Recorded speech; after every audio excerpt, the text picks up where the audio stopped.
Hello everyone, this is Vinita Bishnoi. Welcome to my channel once again. So today we are going to talk about the modification of cell membrane. अभी तक आप लोगों ने क्या पढ़ा है कि जो सेल मेम्ब्रेन होता है दैट इज लिपिड बाइलेयर और उसका नॉर्मल जो ट्रांसपोर्टेशन में फंक्शन है, प्रोटेक्शन में जो फंक्शन है, बस उतना ही। तो आज जो हम डिस्कस करने वाले हैं वो है मॉडिफिकेशन कि जो मेम्ब्रेन जो होते हैं अपने नॉर्मल फंक्शन के अलावा भी कुछ स्पेसिफिक फंक्शंस प्ले करते हैं। They are having some specific role in the cells. तो किस तरीके से मॉडिफाई होते हैं? There are 3 modifications. Number 1 is folding of membrane, intercellular junctions and extracellular coat. ये 3 इसके एक्स्ट्रा मॉडिफाइड फंक्शन है। Now foldings. अब ये जो मेम्ब्रेन होता है, so this is suppose this is a membrane, तो मेम्ब्रेन जो है या फिर अंदर की तरफ फोल्ड होगा या फिर बाहर की तरफ फोल्ड होगा। सो जब वो अंदर की तरफ फोल्ड होता है that is in foldings, and जब बाहर की तरफ फोल्ड हो रहा है दैट इज आउट फोल्डिंग्स। तो इन फोल्डिंग में सबसे पहला जो है मीजोजोम्स है। मीजोजोम्स आपने सुना है बैक्टीरिया के केस में। बैक्टीरिया के केस में मीजोजोम ऐसा इन फोल्डिंग है मेम्ब्रेन का which is connected to the nucleoid of bacterial cell. अब न्यूक्लियोइड के साथ कनेक्टेड होने की वजह से ये जो मीजोजोम्स है ये रेप्लिकेशन में हेल्प करता है, सेल डिवीजन में हेल्प करता है, रेस्पिरेशन के लिए भी इट इज हैविंग सम और द अदर एंजाइम। और ये जो इनफोल्डिंग है इसके अलग शेप्स हो सकते हैं, वेसिकुलर हो सकता है, ट्यूबुलर हो सकता है, लैमेलर हो सकता है। Likewise, these foldings will have different shapes. So this is mesosome. Next one is lomasomes. Lomasomes जो है ये भी इनफोल्डिंग है बट फंगल सेल्स के अंदर, और इनका जो फंक्शन है that is not known as such. ठीक है, तो हमने इनफोल्डिंग्स की बात कर ली। अंदर मेम्ब्रेन फोल्ड होता है तो बैक्टीरियल सेल में मेसोसोम्स देखने को मिलेगा, नॉर्मल फंगल सेल्स में लोमासोम्स।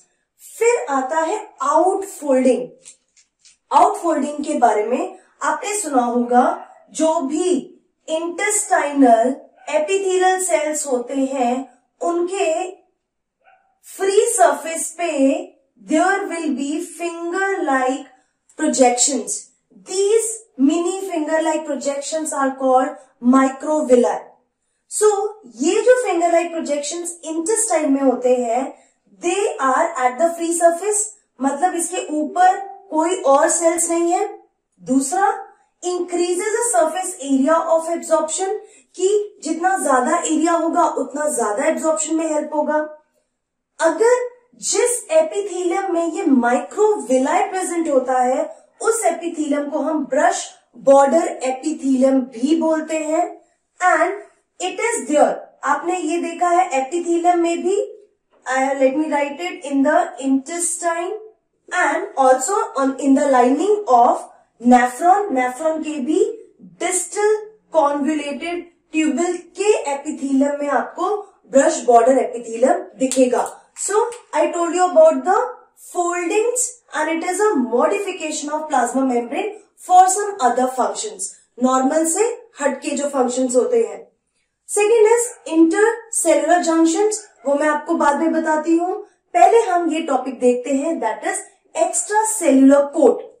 एक्स्ट्रा सेल्युलर कोट जो होता है इसमें मैंने लिखा है ग्लाइकोकैलिक्स और म्यूकोप्रोटीन। अब आपको पता है कि जो हमारा गैस्ट्रो इंटेस्टाइनल ट्रैक होता है वहां पे एक म्यूकस की लेयर होती है, and you know it very well कि जो म्यूकस होता है that protects the inner lining of the gastrointestinal tract. ठीक है, क्योंकि स्टमक में क्या होता है, एसिडिक मीडियम होता है, so acid can harm our cells, that is why the mucus covering will be there, mucus coat will be there. This mucus coat is the combination of this lipids, protein, lipids, polysaccharides. ठीक है, तो glycocalyx में होता क्या है, let me make a diagram first. आपने क्या देखा है कि इस तरीके से लिपिड लेयर होता है। लिपिड लेयर से अगर कनेक्टेड होता है कार्बोहाइड्रेट, तो आप इसको क्या बोलते हैं? ग्लाइकोलिपिड। अगर लिपिड के ऊपर इस तरीके से प्रोटीन्स की लेयर्स होती है एंड इन प्रोटीन्स की लेयर्स से अगर कार्बोहाइड्रेट कनेक्टेड होता है तो आप इसको क्या बोलते हो? ग्लाइकोप्रोटीन। और इन सबको मिला के आप बोल सकते हो ग्लाइकोकैलिक्स। ओके, तो ग्लाइकोकैलिक्स जो होता है प्लाज्मा मेम्ब्रेन से ऊपर की तरफ जो भी extra protein and carbohydrate present होते हैं जो प्रोटेक्ट करते हैं लिपिड बाइलेयर को, दैट इज कॉल्ड ग्लाइकोकैलिक्स और mucoprotein. So this you have to remember. But glycocalyx जो आपने सुना होगा बैक्टीरिया के केस में, वो आउटर मोस्ट एनवेलप होता है। वो एनवेलप जो होता है बैक्टीरिया को, वो जेल लाइक सब्सटेंस होता है जो बैक्टीरिया को बाहर की तरफ से प्रोटेक्ट करके रखता है, कवर करके रखता है। So here glycocalyx is the mucus coat on the plasma membrane. Fine, and it is a part of plasma membrane, modification of plasma membrane. So this is extracellular coat. So this is all about two things, two modifications we have discussed today. One is folding and other is extracellular coat.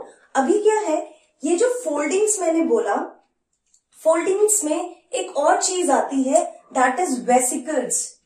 ये जो vesicles होते हैं, जहां पे phagocytosis के case में, pinocytosis के case में ये जो इनवेजिनेशन होता है, जो इनफोल्डिंग्स होती है, ये भी मेम्ब्रेन का ही मॉडिफिकेशन में आएंगे, जिसे आप सेल ईटिंग या सेल ड्रिंकिंग या सेल वॉमिटिंग कहते हैं। जब सेल कोई अनवांटेड चीज को सेल के बाहर थ्रो करता है, that is also through the modification of the membrane. So this is all about today's video. See you in my next video, in which we will talk about this specific topic, that is intercellular junctions. Till then, take care. Goodbye.